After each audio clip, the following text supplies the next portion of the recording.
Yo, what's up? Tito Badang. Dito ngayon tayo sa Break It Down, no? Reviewin lang natin itong laban ni Shehi tsaka ni Batang Rebelde. Pero syempre, Deadpan versus Mia Sonin, no? Pakinggan natin. Mukhang maganda to. Pakinggan natin, unang banat, Mia Sonin.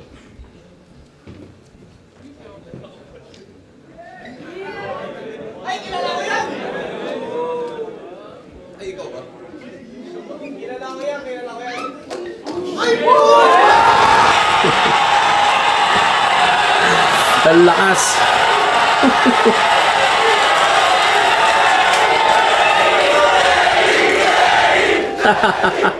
Presensya pa lang yung Shehi, buta nagwala na yung mga tao eh.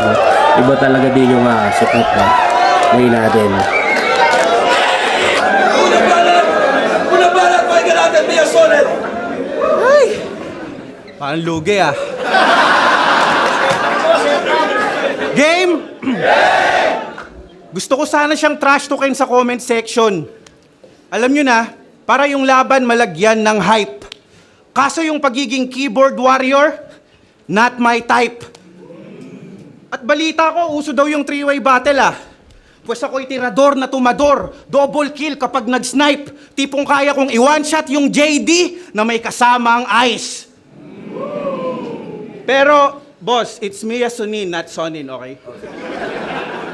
Mia Sonin kontra Deadpan. You know shit's about to get wild. Special battle, di dumaan sa tryouts kasi ako, special pick habang siya, special child.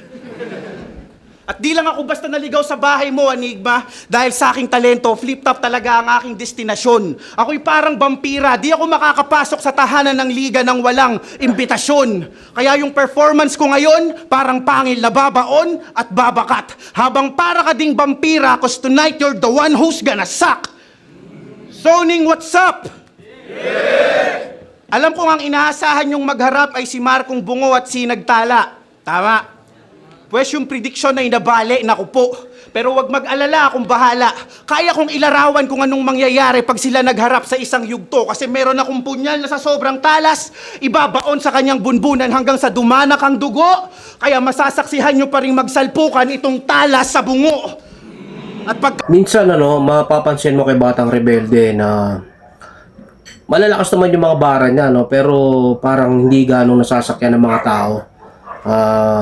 Parang kumbaga hindi ganun ka catchy agad, no? Mapapaisip ka na lang siguro mga late sa replay o pero mapapansin mo dapat may bitaw at lakas pero ganun talaga si Batang Rebelde yung mga setup niya. So play pa natin. Kabaon, walang awang hihilahin pababa itong aking blade hanggang sa tuluyang mag-split ang kanyang wacky face, hati-pati kanyang ngiti. Kaya tapos na rin ang iyong happy days. Wala kang chance ang manalo cause nothing beats a jet to holiday. Naisingit niya pa yun, yung sa commercial. Okay din yun, Sige. Ganyan ako mag-jokes, talagang konektado, yung crowd nahahakot. Mantakin mo, holiday na pero lahat pumasok. Speaking of Katulad nyo, ganda nyo, holiday na, pero pumasok. Hindi na ng mga tao, ganun lang, pero hindi nila na-appreciate, pero malakas yun. Hindi natin. wacky face, buhay ka pa pero mukha ka ng bangkay. Pues hayaan mong gawin ko yung prioridad. Itong bakal sa mukha mo ang napili kong solution para yung pagtanda mo ay bumaliktad. Kasi itong facial, anti-aging. Pero hindi to skincare, mga brad. Anti-aging kasi pagputok, bang! Itong dead, mahihinto na yung edad. At yan ang facial, yan ang aking plano para tapusin ka. At meron pa akong backup plan kung sakali. Kaya siguradong tapos na ang iyong last day. Ay, ito na ang iyong last day. Kung di man gumana yung una kong plano, ang aking plan B, ulit-ulitin lang yung plan A. Kaya bang, bang, bang, hanggang mapas lang. Sunod-sunod yung makikitang facial na para bang, gang, bang. At alam nyo bang ako ang secret weapon ni Enigma? Kaya sa poster yung pangalan ko, Blanco. Habang ikaw, walang bilang, kaya sa poster, blank ka. Dito sa ating balitaktak. Blanco sa poster, Blanca. Ang kulit ng buti, Liwa natin. Akan yung mga dakdak mo, Blanca. Street Fighter, kahit jokes ko may halong green, electrifying pa rin, mala Blanca. Kaya ang sasapitin mo'y mas malagim pa sa pagkasawi ni Nida Blanca. Oo, lakas nyo no, Nida Blanca, Blanca. Diba? Hindi nasasakyan ng tao eh. Talagang ano sila, parang, siguro baka hindi nila ganong kilala si Nida Blanca. Nida Blanca, actress po yun, na napakagaling. Kaya play pa natin. Laki na mata mo.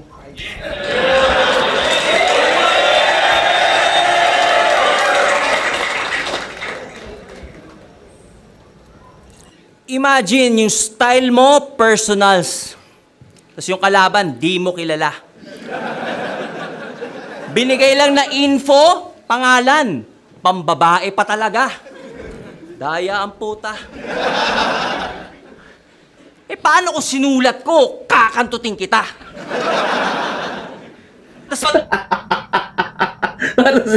Oo nga naman ano.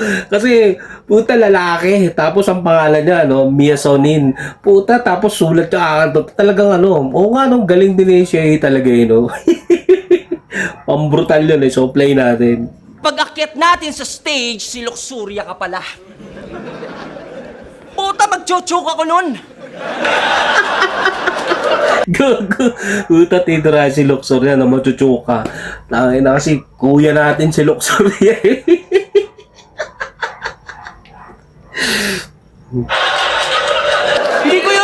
Hindi ko yun masasabi. Mas pipiliin ko pa maging si Badang at kumain ng tae. Oo. Hindi niya daw masasabi na mas gugusto niya daw maging ako at kumain ng tae no.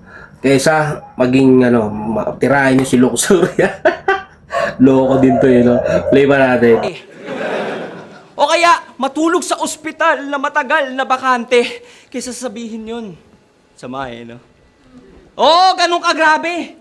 Pero, alam mo, mas pipiliin ko pa na may mangyari sa amin ng pinakamabaho at madungis na version ni Lax pare. Yung kagaya ng pawis na pawis siya after ng isabuhay finals nila ni Pistol dati.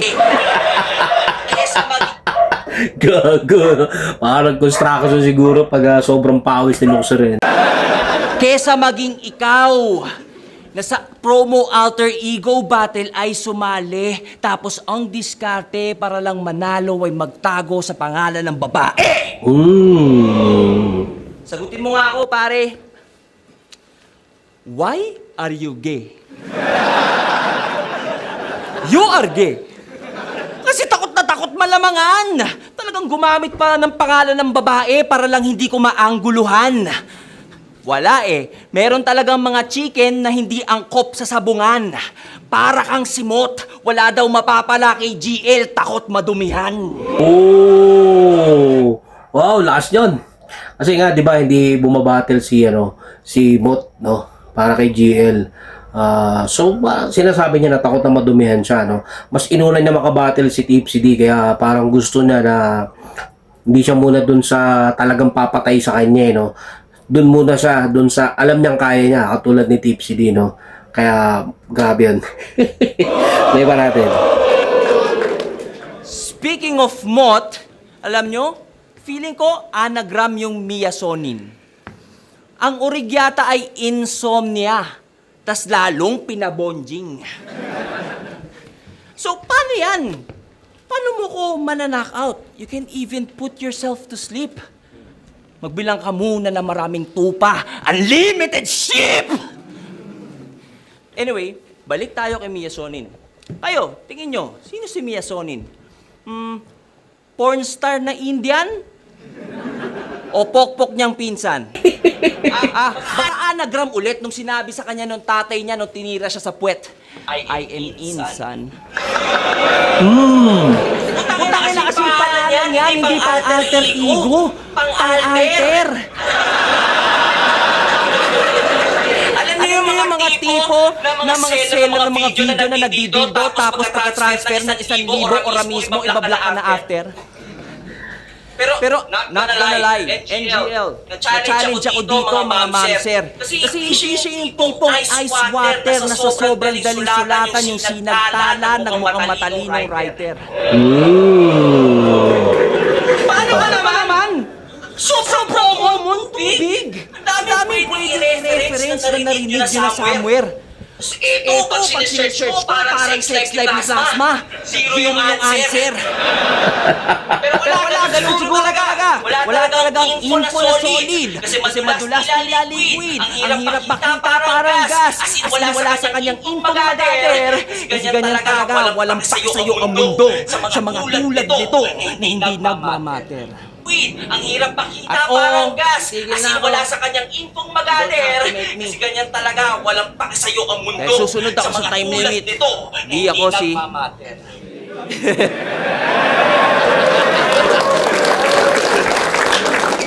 Sabi, no? Para sa akin, pucha, alang sa round 1. Nasaksihan naman natin talaga mga tumatatak yung mga sinasabi niya at sinisigawan. Ano, mga simple lang pero minsan sumisipa, no? Mas maraming tumatak na linya kay Shehi kaysa kay Batang Rebelde, no? Kaya kay Shehi ako. Pakinggan natin round 2. Walang balat, pakinggan natin! Dami mong ebas ya. Pero yung mga bars walang kwenta. Para kang kulab ni Aljo Rabrenica at Tom Rodriguez, ang sakit mo sa tenga. Maingay, nakakairita, ginugulo mo yung tahimik kong mundo, walang yaka. Narinig mo yun? Ganyan kapayapa mundo ko kapag wala ka. Mamatay ka na sana. Wala pang diin yung mga bara. Puro ligaw na bala. Wala man lang akong suntok na naramdaman. Kaya anong deadpan? Baka Peter Pan kasi your punches never land. Yun ulit, wordplay talaga. Ganda na setup, no? Maangas yun. Talagang pasok yun. So, play pa natin. Mag-rap, wala pa sa kondisyon. Tapos nanlalaki pa yung mata. Unang salang pa lang ng pan, pero ba't parang kinakalawang na? Di pa yan sumusunod sa magulang niya. Kung suwayin yung nanay at tatay, akala mo hindi niya kalahi. Pag nautusan, bingi-bingihan, itong pan, tengang kawali. Di rin yan loyal sa kanyang partner. Oh, may side chick yan. Hindi kayang mag-stick to one. Ano ka? Non-stick pan? At speaking of pan, kasangkapan ka lang sa aking kusina at ang niluluto ko'y bangungot. Trust me, itong pan aabusuhin mala kitchen nightmares ni Gordon Ramsay. Pugutan ng ulo at gamiting sandata. Lagyan ng handle para mas maging handy. Hanggang itong pan maging melee weapon parang naglalaro ako ng PUBG. Ano, puro na lang ba pan? Wala na akong bagong bara. Ulul, kaya ko pang habaan at gawing wide yung angle sa pan na parang panorama. Kasi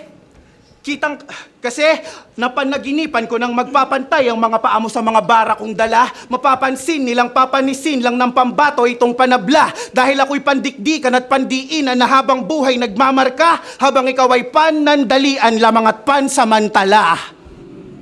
Yun yung may mga ganun siyang wordplay, no? Panandalian, pansamantala. Kasi nga, di ba, bread pan. So marami siyang inaanggulo, no? Sa mga ganun, lalo na sa mga gamit, no? Sa kitchen. Pero hindi halos napapansin ng mga ng mga crowd. Yung nga yung sinabi ko, kahit yung mga wordplay ni Batang Rebelde, parang hindi akma doon sa mga tao. So play pa natin. Pero tapat ako sa sining at kultura. Kaya kung may tatatakang bara, di papabura ko. Sabi ko, kung may tatatak akong bara, di papabura ko. I don't like that shit. At pag ako may hawak ng bola, I'm a school you boy, bibigyan ko lang to ng lesson. Pag ako nasa opensa, parang sinapian ni Liangelo, Lonzo at Lamelo. Tawag doon, ball possession. At kung ang battle rap ay ang slam dunk contest, pues nananatiling creative ang aking baon. And I sting like a scorpion sa dakdakan. Jordan Kilganon. Walang nakagets pero yun ay basketball. Yun ba irereklamo mo par? Natural, match point yung venue kaya kailangan may sports bar. Pero welcome, Deadpan, kasi nakapasok ka na sa Major League kahit di ka naman worth it maging kaanib. Madali na lang makapasok tong mga bobo, palibhasa wala na yung balakid. Madali na lang makapasok yung mga bobo, palibhasa, wala na yung balakid. Pero maraming magbubukas na oportunidad para sa'yo. Basta magtiwala ka lang at manalig. And there's a lot of room for improvements, kaso mali ka ng kinatok dahil ako'y napipintong panganib. Walang balat, pakinggan natin! Malakas din yung mga bara ni Batang Rebelde, no? Kaso syempre, ang mga tao kasi gusto nila yung mas mabilis silang maunawaan, maintindihan. So pag hindi nila alam, lalo na yung mga karakter, lalo sa mga basketball reference, ay nahihirapan sila na, di ba, masakyan. So pakinggan muna natin yung banat ni Shehi, no, sa pangalawa. Tsaka tayo manghusga. Daming sinabi. Kala mo, bango ng hininga. Porket alter ego battle at di siya kilala, di na nagsipilyo sa tanga. Ito kon sa mga pro rappers na gustong makonsider ding pinaka. Puro bars ang kinoconsider, nakalimutan na maging considerate sa iba. Puti pa ako. Yun nga yung sinasabi ko no, yung sobrang bars mo, bars ka ng bars. Yung mga tao, yung hindi na nakukonsidera yung iba. Kahit hindi na nasasakyan, di ba? Pinupuwersa mo pa rin na ganun yung bars mo, ito, pinapaunawa mo pa rin. Minsan kasi yung mga tao, gustuin pa nilang yung simpleng bara lang, sumasaya sila. Yung madaling sakyan, di ba? Yun nga yun, tama yung sinabi ni Shehi, no? So, play pa natin. Gayahin mo ko. Alam mo ba nung round 1, gusto kong sabihin na kaya lumindol sa Cebu? Kasi yung nanay mo, iniyot ko dun. Kaya magnitude 6.9, kasi nung nag-69 kami, may period siya nun. Pero hindi ko ginawa kasi ang sagwa na ng... Pero... Iniyot ko doon. Utala lang sa may period siya no. Gago din no. Dinama yung nanay no. Loko din to si Shay. Lagay ba natin? Hindi ko ginawa kasi ang sagwa na ng istilong ganon. Kailangan na nating maging mas sensitibo ngayon. Parang lambiko na sinipilyo ng nanay nitong sobrang luwag ng putik yung titi ko, nagmistulang lubid sa gitna ng balon. Meron na... Ganong kaluwag, nagbistulan lubid sa gitna ng balon. Puta, grabe, no? Hindi na daw niya gagawin yung ganon, pero puta, ginawa pa rin. Loko dito si Shay. Play pa natin. Akong tanong, alam mo ba na nagsisex mama at papa mo? Pero alam mo ba na kami rin? Bago ko siya ma-meet, never pa ako nakatry ng puwit. Sa kanya ako unang nakatikim. Grabe ang sikip, sulit, 9 out of 10. Anong tawag dito? Missionary. Pagka nga lang missionary, di ko trip. Tumatalbog kasi yung titi ng papa niya, di ako makatingin.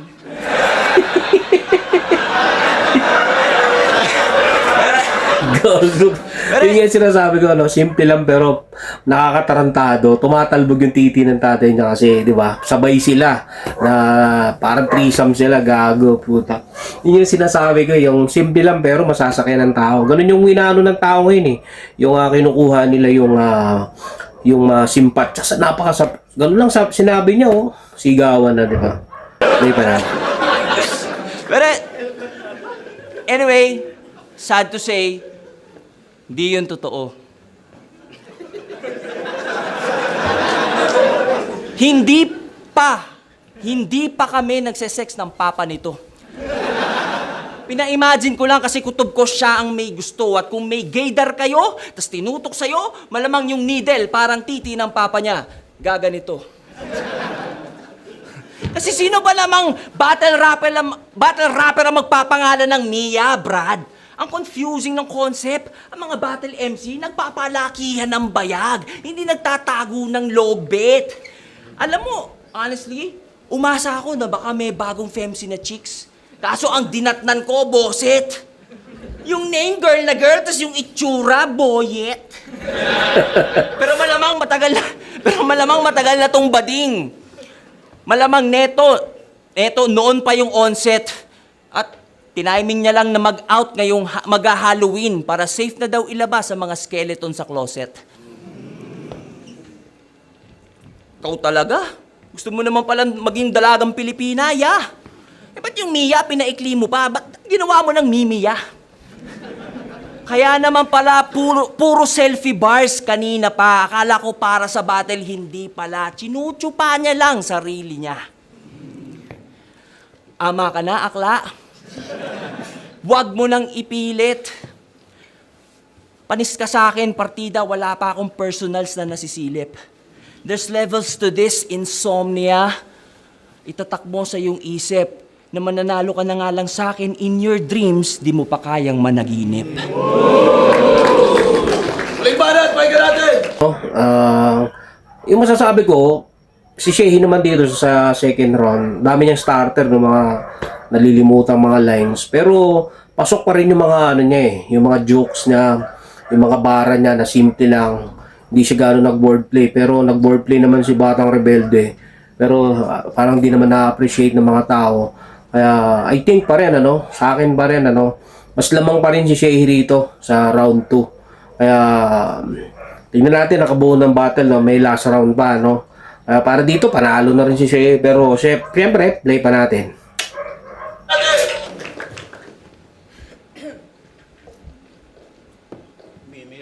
Mimaya ka sa akin.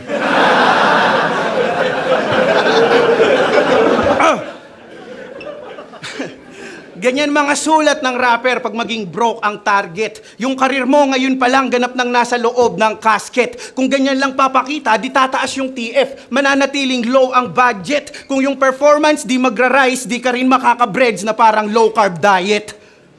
Pero, round 3 may gusto akong subukan. Imbis na tong bobong to, bakit hindi yung sinungaling na media ang ating tutukan? September 21, wag nyo sanang kalimutan. Wala daw naganap na pamamarel. Yung media sa kasinungalingan ay sukdulan. Parang mister na bumembang ng kabit. Bakit? Pilit tinatago yung putukan. At alam ko, mahina ako sa delivery at wala akong maayos na crowd control. Pero di natin kailangan yon. Ang kailangan natin, mas maayos na flood control. Tama? Tama na nga yan. Tama, Aminado din siya sa pagdi-delivery na rin din siya. Tsaka sa crowd control, Yun nga yung napapansin ko kay Batang Rebelde. Kung ano talaga nasa isip niya yung lyrics niya, kahit na hindi niya mapatawa yung mga tao, okay lang yun kasi ito yung baong ko Ito yung isasampal ko sa yung mga lyrics ko. So, hindi niya parang kinukonsindera talaga yung mga crowd para makuha niya yung simpatya. So, play pa natin. Balik tayo kay Tukmol. Ako'y cold-hearted at cold-blooded. Ako'y cold-blooded sa sobrang lamig na sa 40 degrees Celsius. Kaya naman lahat ng ibibigay mo sa akin, Arik, tingin ko lang sa kanila ay wet food. Walang oras o plano umibig at magmahal. Tanging battle rap lang ang aking next move. And you will always... Walang oras para umibig at magmahal. Tanging battle rap lang ang aking next move. Kaya magkakaroon lang ako ng butterflies in my stomach kapag binigay mo sa akin si Saint Luke. Kaya round 1 hanggang round 3, tuloy-tuloy lamang ang aking paglamon. Sa makatang puro lamang yabang at sadyang nagkamali ka ng hinamon. Siguradong talo kahit na walang hurado. At kung hindi ka sang-ayon, pwede tayong mag-rematch bilang Batang Rebelde at Shehi sa darating na ahon. Kasi ikaw yun, di ba? Yung rapper na laging nakasalamin na may personal na sobrang weirdo. Tang inang legacy yan, binadibag ni Sinyo. Kakilang legacy yan, pinadibag ni Sinyo. Yung mga ganun, pumapasok yun makukulit yun Dapat puro ganun ang balat niya, pero kahit na may mga bara siya, may mga sundot na ganun. Play natin. Pero, binadibag ni Sinyo, ano ba yun? Tagal,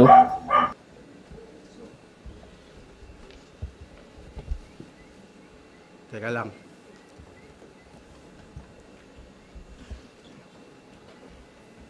Tangay na, sige, freestyle na lang kaya ako,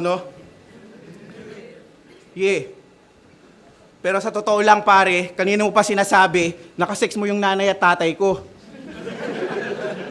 Pare, ba't ganon? Ako kalaban mo, ako idamay mo. At malamang nagtataka kayo kung bakit Mia Sunin ang aking napili na palayaw. Yun ay dahil di ako kinikilala bilang babae o lalaki dito sa mundong ibabaw.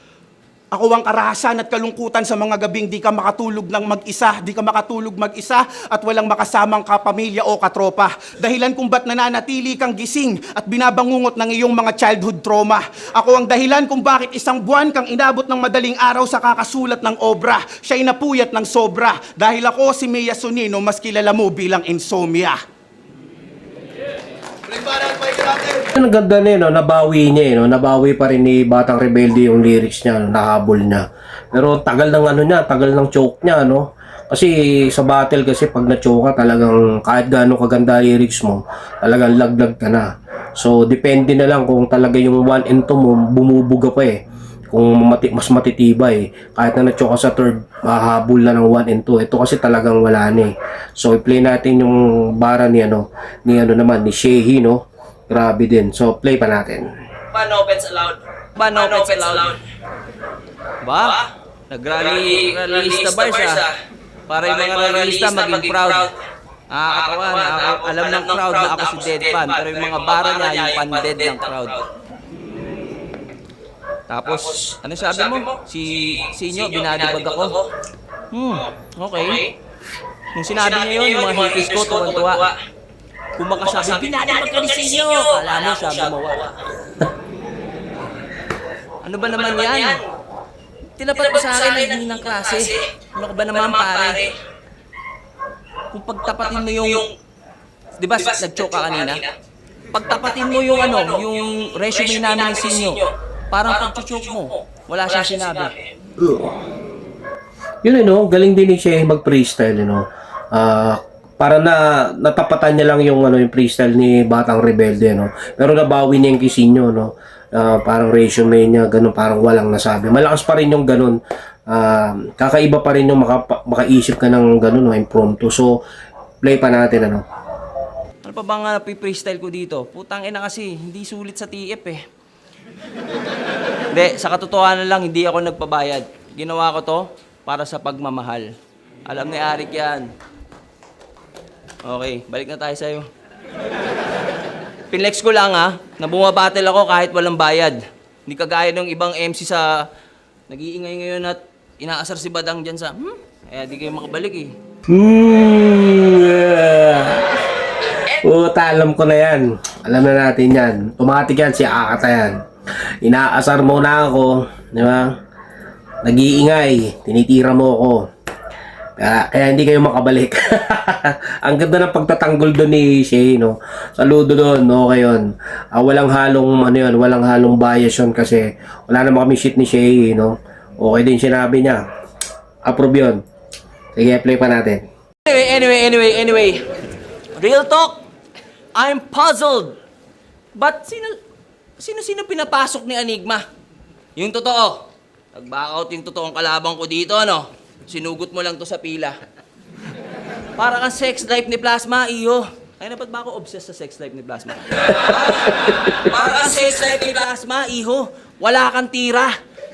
Yung chance na manalo ka, yung chance mo manalo, sintaas ng chance na magkatotoo, yung 10,000 kada pamilya.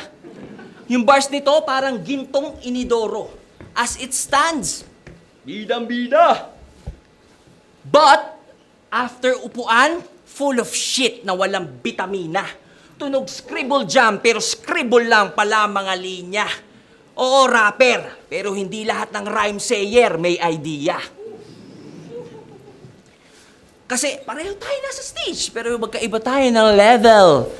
Atabs ka, pamiya. Sakto, Batang Rebelde, Atabs ka, pamiya.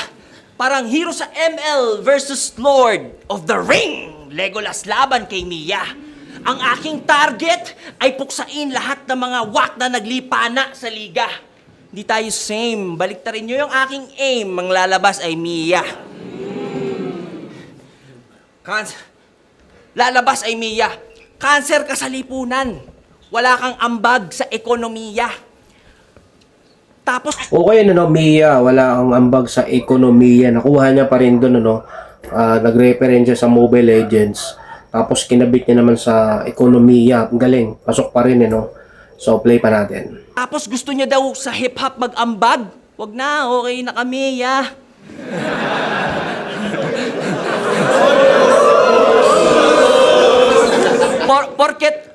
Porket nasa dugo ang pagiging cancer. Neto ni Mia, nangangarap na ring maging master rapper. Sino ka si Lukim? Guys, di ako yon. Galing ni Shehi, nakuha niya pa rin, Mia, yung pangalan niya, Mia Sonin, nailaro niya pa, Mia, galing. Kahit saan niya, okay yun, play pa natin. Si Shehi yun kanina.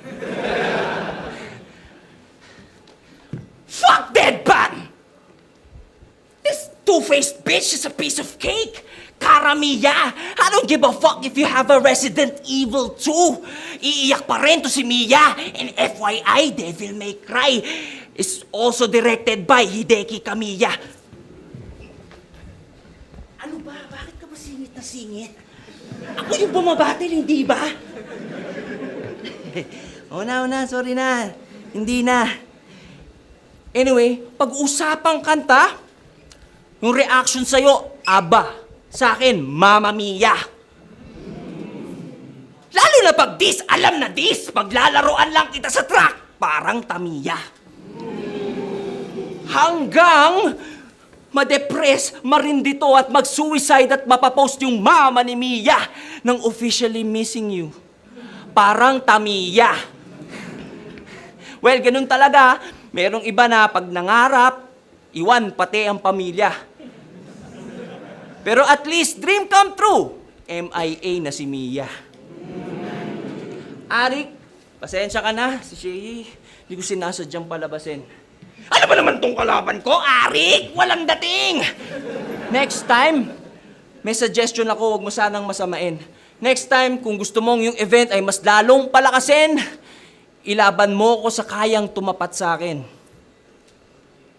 Harap mo ko sa salamin.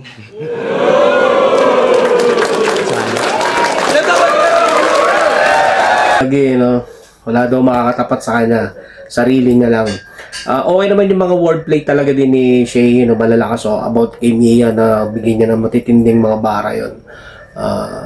Kay Batang Rebelde, halos wala akong hindi naman sa pag-ano, no? Mas marami din lalo na tumatak na naman kay Shay, no? Pero yung mga bara naman ni Rebelde, malalakas din, ano? I-compare nga lang kay Shay, talagang may mga suntok at sipa Kaya boto ko dito all 3 rounds to para kay Shay ito. Kaya saludo pa rin kay Batang Rebelde, no? So play pa natin kung sino mananalo doon sa pagja-judge.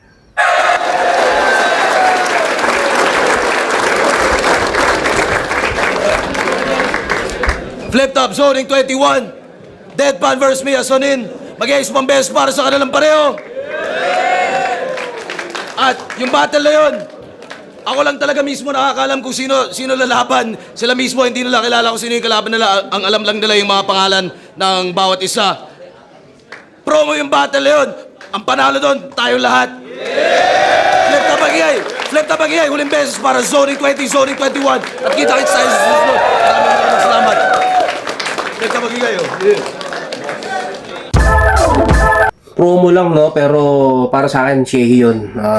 Solid yun. Saludo pa rin sa dalawa. God bless. Salamat sa panonood kay Tito Batang. Alright.